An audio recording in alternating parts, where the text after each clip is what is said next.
September 3rd, 2013. The tech world was completely stunned.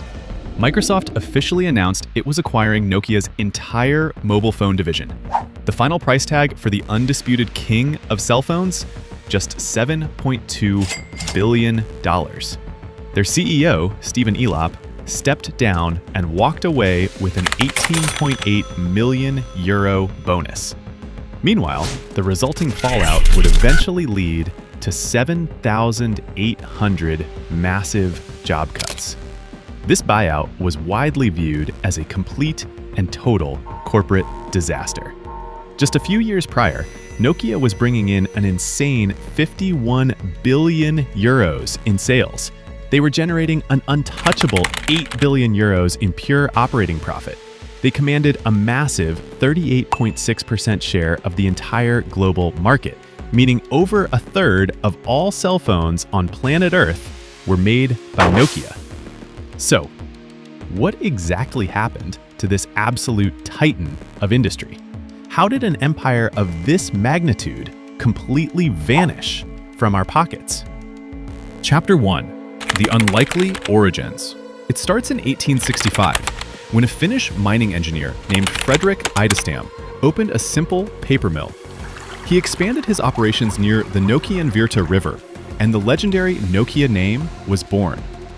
Fast forward a century, and Nokia wasn't making phones, they were making rubber boots.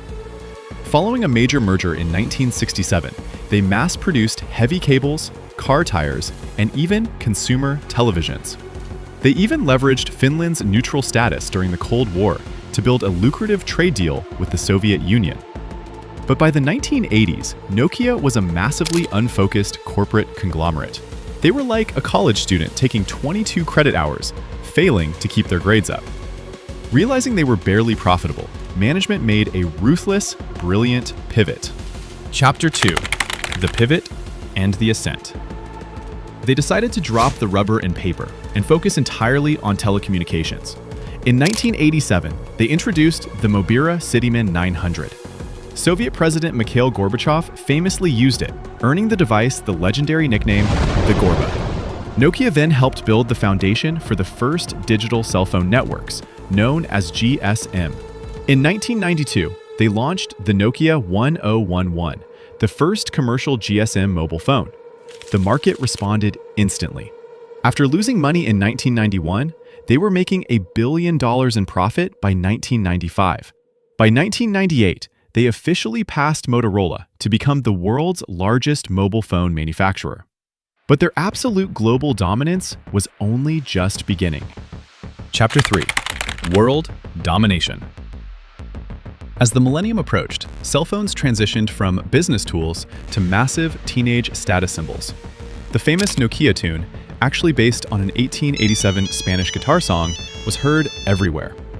Their slider phone, the 8110, even starred in the massive sci-fi blockbuster, The Matrix. And then came the absolute legend, the Nokia 3310. It was known for being incredibly sturdy, practically indestructible, and surviving any drop. The battery life could last for days, and if powered off, it would stay functioning almost indefinitely. And millions of people were hopelessly addicted to the pre-installed Snake game. By 2008, Nokia reached its absolute peak, selling a mind-bending 472 million cell phones that year. To put that into perspective, in 2018, Samsung only sold 295 million, and Apple sold 209 million. Out of the top 10 best-selling cell phones of all time, Apple, Samsung, and Motorola only have one spot each. The other 7 spots? They are all completely dominated by Nokia. The Nokia 1100 actually became the world's top-selling consumer electronic device of all time. Chapter 4. The Hubris and the Cracks. In 2007, the tech industry was shaken to its core when Apple released the first iPhone. It featured a revolutionary, full capacitive touchscreen and acted as a computer in your pocket. Nokia's official internal reaction? They completely scoffed at it. Nokia's engineers arrogantly dismissed the iPhone because it couldn't pass their rigorous physical drop tests. They insisted the iPhone was far too expensive to manufacture and only ran on primitive 2G networks. Former chief of design Frank Nuovo later stated that Nokia was simply trying to maintain its position rather than innovate. He noted a complete lack of corporate urgency, saying, "We'll get to that eventually." Nokia actually had working prototypes for 8-inch tablet computers years before the iPad ever existed. But their massive bureaucracy meant it took 6 to 9 months just to assess new technological opportunities. Meanwhile, Nokia's own aging operating system, Symbian, was turning into an absolute disaster. Internal software teams fought highly toxic political wars, creating a dog-eat-dog environment. Employees spent more time fighting internal corporate politics than actually designing good products. Then, Google released the Android operating system to the masses. A Nokia management executive stubbornly dismissed the idea of adopting Android software entirely, arrogantly comparing the adoption of Android to peeing in your pants for warmth in the winter. Chapter 5: The Burning Platform. This toxic ego and refusal to adapt triggered a completely devastating financial freefall.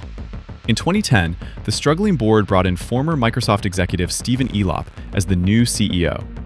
In February 2011, Elop issued a desperate, infamous internal memo to the entire company. He openly admitted, "We fell behind, we missed big trends, and we lost time." He confessed that Apple had changed the game, and Android had completely overtaken their leadership position. In pure desperation, Elop and Microsoft CEO Steve Ballmer announced a major partnership. Nokia abandoned its own software entirely, adopting Windows Phone as its primary platform. They launched the Lumia smartphone series, but the Windows app marketplace was a complete ghost town. Quality app developers simply refused to build for the Windows platform, hurting Nokia's sales severely. Between 2011 and 2013, Nokia sustained an absolutely brutal 4.1 billion euros in operating losses. The legendary Finnish corporate ship was sinking, and sinking incredibly fast. While Nokia squabbled internally, rival Samsung easily overtook them as the world's largest manufacturer. Chapter 6: The Fatal Blow. This massive bleeding finally led to the ultimate, fatal corporate blow in late 2013. Microsoft officially acquired Nokia's mobile phone division for $7.2 billion. Stephen Elop stepped down, taking a very controversial 18.8 million euro bonus with him. And in 2014, Microsoft officially announced it was phasing out the Nokia brand entirely. But the massive acquisition was a disaster for Microsoft as well. Just 1 year later, Microsoft wrote off $7.6 billion from the deal. The original, undisputed king of cell phones was officially dead. Chapter 7: The Aftermath and Autopsy. However, the Nokia company itself did not actually die entirely. Today, they are a massive behind-the-scenes powerhouse, focusing on mobile networks and infrastructure. The phone brand is now managed by HMD Global, a company run by former Nokia executives.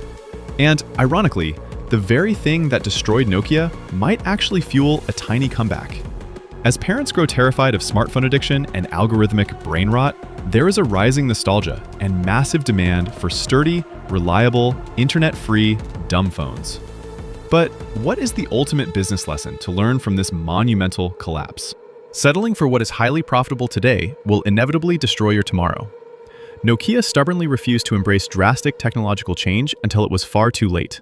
They relied completely on their sturdy hardware, entirely ignoring the extreme importance of software. In business, your past success is absolutely no guarantee of your future survival. You must always be prepared to swallow your pride, stay vigilant, and constantly adapt. If you enjoyed this deep business documentary dive, make sure to hit that subscribe button and turn on notifications so you never miss another unbelievable corporate history video. Let me know down in the comments, did you ever own a classic indestructible Nokia brick? Thanks for watching, and I will see you in the next one.